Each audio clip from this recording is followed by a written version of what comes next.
BJP operation Andhra Pradesh చేపట్టింది. విజయవాడలో కీలక కోర్ కమిటీ సమావేశం నిర్వహిస్తోంది. ఈ సమావేశానికి పురంధేశ్వరితో పాటుగా శివప్రకాష్, మాజీ సీఎం కిరణ్ కుమార్ రెడ్డి, సోము వీర్రాజు, బీజేపీ ముఖ్య నేతలు హాజరయ్యారు. ఇవాళ రాయలసీమ జిల్లాలోని పార్లమెంట్ సెగ్మెంట్స్ పై చర్చ జరుగుతోంది. అభ్యర్థుల జాబితాని ఫైనల్ చేసే దిశగా బీజేపీ కోర్ కమిటీ సమావేశం నడుస్తోంది. ఒక్కో జిల్లాకి శివప్రకాష్ 40 నిమిషాల సమయం మాత్రమే ఇచ్చినట్టుగా చెప్తున్నారు. ఆపరేషన్ ఆంధ్రప్రదేశ్ స్టార్ట్ చేసింది బీజేపీ హైకమాండ్. వై నాట్ 175 అంటూ అభ్యర్థుల కసరత్తు మొదలుపెట్టింది. పనిలో పనిగా టీడీపీ, వైసీపీలోని అసంతృప్తులపై కూడా ఫోకస్ పెట్టింది బీజేపీ. అందులో భాగంగానే ఇవాళ, రేపు విజయవాడ బీజేపీ కార్యాలయంలో రాష్ట్ర ముఖ్య నేతలు సమావేశమవుతున్నారు. ఈ సమావేశానికి బీజేపీ జాతీయ నేత శివప్రకాష్ కూడా హాజరయ్యారు. ప్రతి జిల్లా నుంచి 6 ముఖ్య నేతలు ఈ సమావేశానికి హాజరయ్యారు.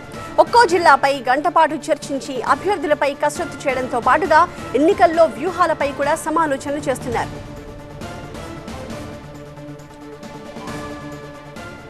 పొత్తులపై నిర్ణయం ఎలా ఉన్నా ఏపీలో బీజేపీ సంస్థాగతంగా బలపడాలని చూస్తోంది.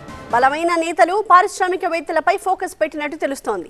పొత్తు నిర్ణయం అధిష్టానానిదేనంటూ ఏపీ బీజేపీ నేత పురంధేశ్వరి స్పష్టం చేశారు. అధిష్టానం నుంచి నిర్ణయం వచ్చేంత వరకు తాము 175 అసెంబ్లీ, 25 పార్లమెంట్ స్థానాలపై దృష్టి పెట్టి ముందుకు వెళతామని చెప్పారు పురంధేశ్వరి.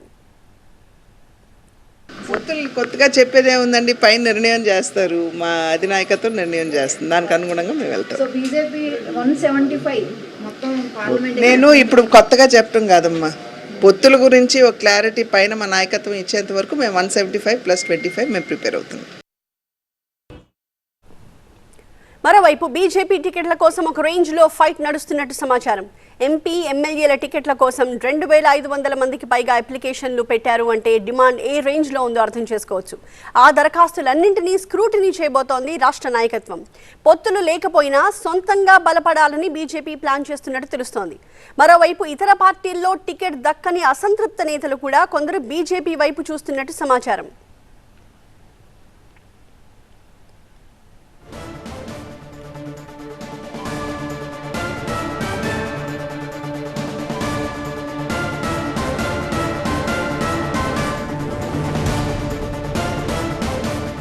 విజయవాడ నుంచి మా ప్రతినిధి క్రాంతి లైవ్ లో జాయిన్ అవుతున్నారు. లేటెస్ట్ అప్డేట్స్ తో క్రాంతి, బీజేపీ కోర్ కమిటీ సమావేశం ఎలా సాగుతోంది?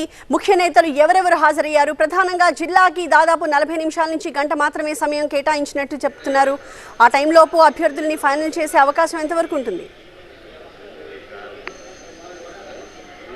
ఖచ్చితంగా ఇప్పటికే సమావేశం అయితే ప్రారంభం అయిపోయింది. ఒక్కో జిల్లాకు సంబంధించి 40 నిమిషాల నుంచి గంట పాటు సమయం ఇవ్వడం జరిగింది. ఈ సమయంలోనే పూర్తిగా ఆ జిల్లాకు సంబంధించి గ్రౌండ్ రిపోర్ట్ను జిల్లా ఏదైతే అధ్యక్షులు కానీ, కోర్ కమిటీలో ఉన్నటువంటి వాళ్ళు కానీ, ముఖ్య నేతలు అందరూ కూడా జాతీయ నాయకత్వం నుంచి వచ్చినటువంటి శివప్రకాష్ జీకి వివరించనున్నారు. సో ముఖాముఖిలో భాగంగా ఇందులో అసలు అక్కడ ఉన్నటువంటి గ్రౌండ్లో పోటీ చేసేందుకు అభ్యర్థులు ఎవరున్నారు, ఎంపీ సంబంధించి కానీ, ఎమ్మెల్యేలకు సంబంధించి కానీ అసలు అభ్యర్థులు బరిలో దిగేందుకు ఎవరున్నారు, ఎన్ని అప్లికేషన్స్ వచ్చినాయి అనే దానికి సంబంధించి కూడా ఓవరాల్గా బేరీజ్ వేస్తున్నారు. అందులోనే క్యాస్ట్కి సంబంధించి కానీ, అండ్ అలాగే గతంలో పోటీ చేసి ఓడిపోయినటువంటి ప్లేస్ ఏదైనా ఉందా, అసలు సపోర్ట్ ఎంతవరకు ఉంది, గతంలో పొత్తులో వెళ్ళినటువంటి సీటే ఉందా, లేకపోతే అసలు పొత్తుతో సంబంధం లేకుండా వెళ్తే ఎలా ఉంటుంది, పొత్తుతో వెళ్తే ఎలా ఉంటుంది, ఇప్పటి వరకు కూడా ఎన్ని అప్లికేషన్స్ వచ్చినాయి, ఇందులో ఫిల్టర్ చేయగా మనకి ముఖ్యంగా ఉన్నటువంటి నేతలు ఎవరు, ఇలా ఓవరాల్గా అన్ని సబ్జెక్ట్స్ పైన కూడా లోపల చర్చలు జరుగుతున్నటువంటి పరిస్థితి మనకు కనిపిస్తోంది. ఏదైనా కూడా ఇవాళ రేపు బీజేపీలో జరిగేటటువంటి ఈ 2 రోజుల సమావేశం కీలకంగా మారుందని చెప్పాలి.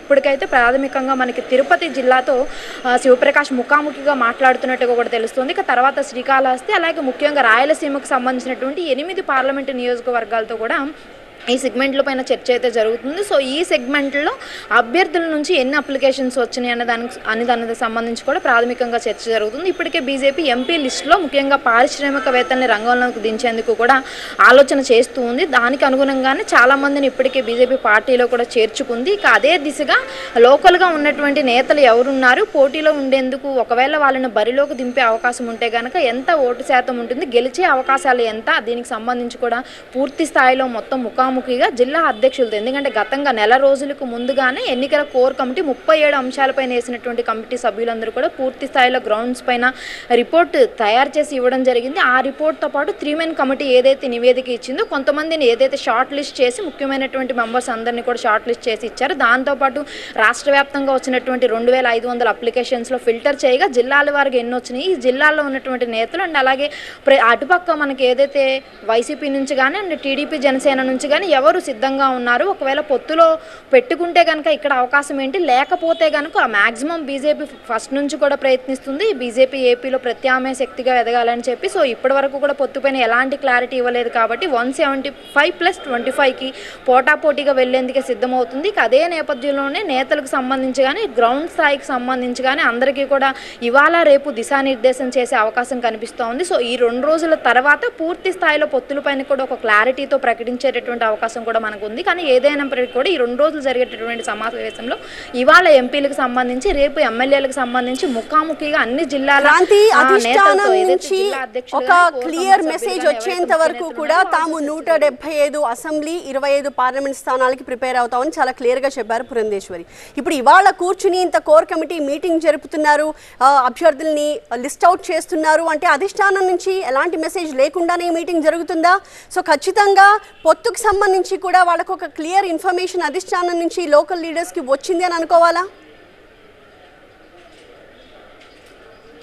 ఖచ్చితంగా అధిష్టానం నుంచి ఇప్పటికే క్లియర్ కట్గా చెప్పడం జరిగింది. ఎన్నికలకి సంబంధించి 2029లో ఏపీలో బీజేపీ అధికారంలోకి రావడమే టార్గెట్గా పనిచేయాలి. ఖచ్చితంగా పార్టీని ఏపీలో బలంగా చేసేందుకు కార్యకర్తలు కృషి చేయాలి. కార్యకర్తలు బలంగా ఉంటేనే బీజేపీ మరింత బలంగా ఉంటుందని చెప్పి కూడా కేంద్ర అధినాయకత్వం నుంచి సూచనలు సలహాలు కూడా రావడం జరిగింది. దానికి అనుగుణంగానే పార్టీ నాయకత్వం కూడా పూర్తి స్థాయిలో ఇప్పటికే ప్రజాపోరునికి సంబంధించి కూడా వాళ్ళు చేస్తున్నటువంటి ఏవైతే కార్యక్రమాలు ఉన్నాయో వాటి సమయాన్ని కూడా పెంచారు. ఖచ్చితంగా పొత్తులకు సంబంధం లేకుండానే 175+25 స్థానాలకు సంబంధించి కూడా పూర్తి స్థాయిలో ఎన్నికల్లో బరిలో దిగేందుకు సిద్ధంగా ఉన్నామా లేమా, ఉంటే కనుక అభ్యర్థులు ఎంతమంది ఉన్నారు ఫైనలైజ్ చేసి మొత్తానికి ఒక్కో జిల్లా చొప్పున 15 వరకు కూడా అప్లికేషన్స్ వచ్చినాయి కాబట్టి వాటిలో షార్ట్ లిస్ట్ చేసి 3 చొప్పున పంపించాలని చెప్పి కూడా క్లియర్ కట్గా ఆదేశాలు ఇవ్వడం జరిగింది. ఇక దానికి అనుగుణంగానే చేస్తున్నారు. మరో పక్కన పొత్తులపై కూడా ఒక 20% ఆలోచనలో ఉన్నారు కాబట్టి ఏదైనా కూడా ఈ 2 రోజుల తర్వాత పూర్తి స్థాయిలో నిర్ణయాన్ని అధికారికంగా ప్రకటించేటటువంటి అవకాశం ఈ యొక్క సమావేశాల తర్వాత అయితే మనకు తెలుస్తుంది. థాంక్యూ క్రాంతి.